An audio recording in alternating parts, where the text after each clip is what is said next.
Media sosial diramaikan perbincangan soal pemanfaatan kayu gelondongan yang terseret banjir dan longsor di sejumlah wilayah Sumatera.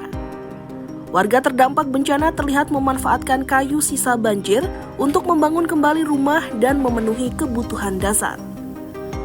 Hal ini memunculkan perdebatan soal potensi persoalan hukum di kemudian hari.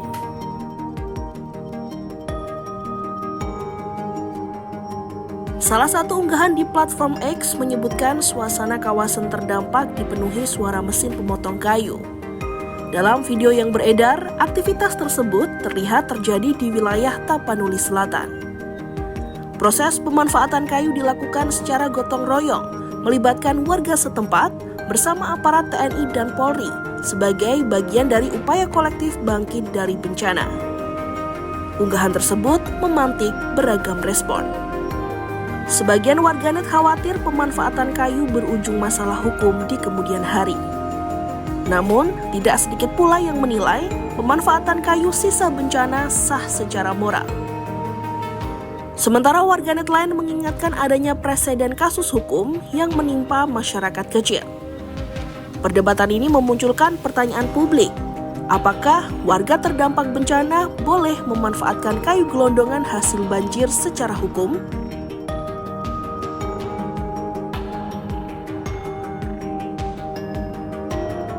Pemanfaatan kayu gelondongan yang terbawa arus banjir oleh warga terdampak bencana pada dasarnya tidak menjadi persoalan hukum selama tidak menimbulkan keberatan dari pihak lain.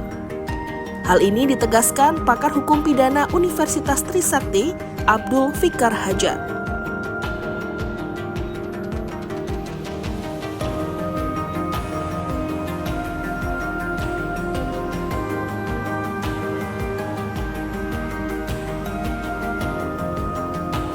Fikar menyebut kayu hanyut akibat bencana alam memang dikategorikan sebagai hasil hutan negara.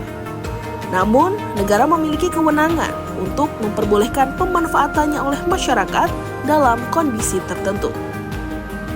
Abdul Fikar menyebut hingga saat ini belum ada aturan khusus yang secara spesifik mengatur kepemilikan dan pemanfaatan kayu hasil bencana alam. Apabila kayu tersebut memiliki pemilik sah, misalnya dapat dibuktikan melalui izin usaha pemanfaatan hasil hutan, maka statusnya berada di bawah penguasaan negara.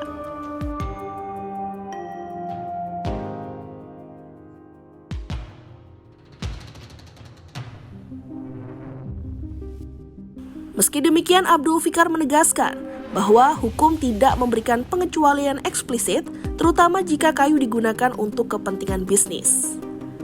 Ia menilai warga yang memanfaatkan kayu hanyut tanpa mengetahui asal-usulnya tidak dapat serta-merta dipersalahkan karena kayu tersebut berada dalam kondisi tanpa penguasaan pihak tertentu.